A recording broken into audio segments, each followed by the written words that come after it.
A. La península del Yucatán, en México, recibió el impacto hace ahora 65 millones de años de un meteorito, Chicxulub, que provocó la extinción de los dinosaurios. El choque contra la Tierra de este cuerpo, de 10 kilómetros de diámetro, generó un tsunami con olas de 90 metros de altura. Con una velocidad de hasta 250.000 kilómetros por hora, el meteorito atravesó la atmósfera en pocos segundos, generando un terremoto de magnitud 13, un tsunami con olas de hasta 90 metros de altura e inyectando a la atmósfera y a la estratosfera unos 21.000 kilómetros cúbicos de polvo y fragmentos de roca. Calcula la velocidad que tendría el meteorito cuando se encontraba a la distancia a la que está la Luna, 384.000 kilómetros, si consideramos solo su interacción con la Tierra. Si alguno de los fragmentos de roca salió despedido con una velocidad de 540 kilómetros por hora en dirección vertical, ¿qué altura máxima alcanzó? ¿Qué aceleración de la gravedad sufrirá el trozo a esa altura? Datos: G sub 0 igual a 9,8 metros por segundo al cuadrado, radio de la Tierra igual a 6.370 kilómetros. Para calcular la velocidad que tenía el meteorito en la posición indicada utilizaremos razonamientos energéticos. Como solo actúan fuerzas conservativas, se desprecia el rozamiento con la atmósfera, la energía mecánica permanece constante. Antes de realizar los cálculos debemos escribir la velocidad con la que llega a la superficie de la Tierra en el SI. Así 250.000 kilómetros por hora igual a 6,94 por 10 elevado a 4 metros por segundo y de este modo.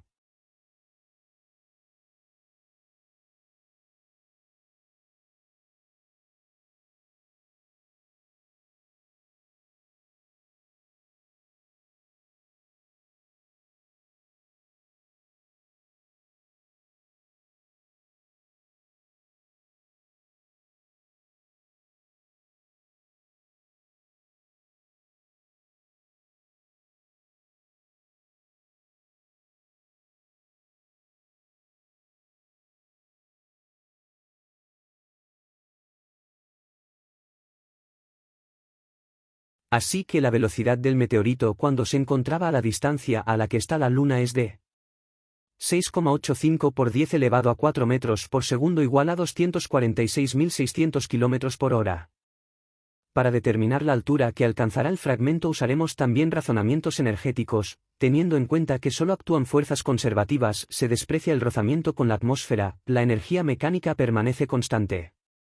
Al igual que antes la velocidad debemos expresarla en metros por segundo, 540 km por hora igual a 150 metros por segundo, y considerando que cuando alcance la altura máxima la velocidad del fragmento será cero. Energía mecánica en A igual a energía mecánica en B. E sub c en A más E sub P en A igual a E sub C en B más E sub P en B. Energía cinética en A más energía potencial en A igual a energía potencial en B.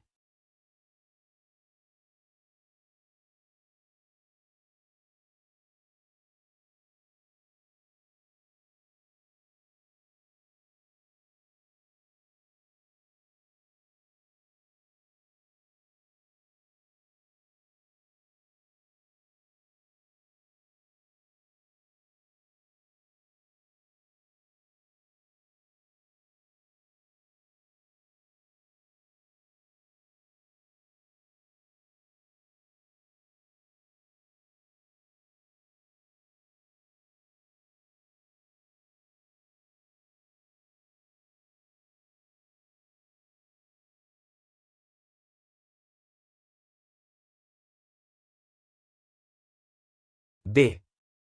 Escribe la función de la onda que se propagó por la superficie del mar, suponiendo que fue armónica, que la fuente que la produjo osciló 50 veces en 10 segundos, que se propagó a 1260 km por hora por el eje OX en sentido positivo y que en el instante inicial, t igual a 0, y en X igual a 0 la altura del tsunami fue máxima, 90 metros. ¿Cuál fue la velocidad y la aceleración de un punto de la superficie del océano que dista 2000 km del impacto 4 horas después del mismo? Para escribir la función de la onda y x, t, igual a coseno omega por t más menos k por x más delta, necesitamos conocer 4 parámetros: la amplitud, a, la frecuencia angular, omega, el número de onda, k, y la fase inicial, delta, también suele denominarse phi. También consideraremos que se propaga en el sentido positivo del eje OX, y en consecuencia, tomaremos el signo menos. La amplitud es de 90 metros, que es la altura máxima que alcanzó el mar. La frecuencia angular la hallamos a partir de la frecuencia. 50 oscilaciones en 10s significa que F igual a 50 dividido entre 10 segundos igual a 5 hercios. Así omega igual a 2 por pi por F igual a 10 por pi radianes por segundo igual a 31,4 radianes por segundo. El número de ondas se calcula a partir de la frecuencia angular y de la velocidad de propagación, k igual a omega dividido entre v. Antes de llevar a cabo la operación debemos convertir la velocidad al sistema internacional, 1260 km por hora igual a 350 metros por segundo. De este modo, k igual a 31,4 radianes por segundo dividido entre 350 metros por segundo igual a 0,0091 metro elevado a menos 1. Para determinar la fase inicial hemos de tener en cuenta las condiciones iniciales, en t igual a 0 y x igual a 0, y igual a 90 metros. Así, y 0,0 igual a 90 coseno omega por 0k por 0 más delta igual a 90 metros. 90 coseno de delta igual a 90. Coseno de delta igual a 1. Delta igual a arco coseno de 1 igual a 0. Ya podemos escribir la expresión de la función de onda o ecuación de onda. Y x, t, igual a 90 coseno, 31,4 toneladas 0,0091 x, metros, t en segundos. O mejor. Y x, t, igual a 90 coseno, 31,4 toneladas 0,0091 x, SI. Y x, t, igual a 90 coseno, 10 pi t 0,029 pi x, SI. En función del seno, solamente cambia la constante de fase, delta igual a arco seno 1 igual a pi partido por 2 radianes. Y x, t, igual a 90 seno, 10 pi t 0,029 pi x más pi dividido entre 2, SI. Para determinar la velocidad y la aceleración de un punto de la superficie del océano que dista 2000 kilómetros, 2 por 10 elevado a 6 metros, del impacto 4 horas, 14.400 segundos, después del mismo debemos, en primer término, hallar la velocidad y la aceleración en cualquier punto e instante, derivando la función de onda, para después sustituir los valores dados. Primero la velocidad.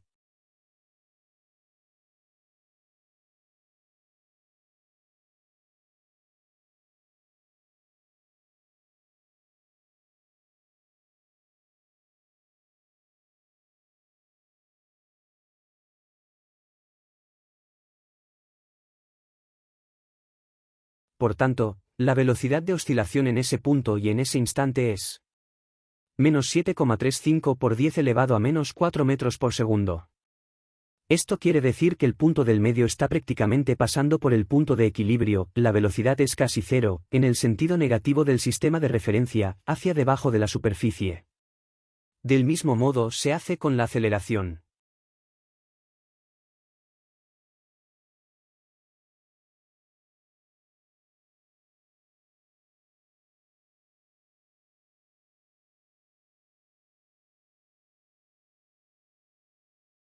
Por tanto, la aceleración de oscilación en ese punto y en ese instante es menos 8,88 por 10 elevado a menos 4 metros por segundo al cuadrado. Esto hace reafirmarnos en que el punto del medio está prácticamente pasando por el punto de equilibrio, la aceleración es casi máxima.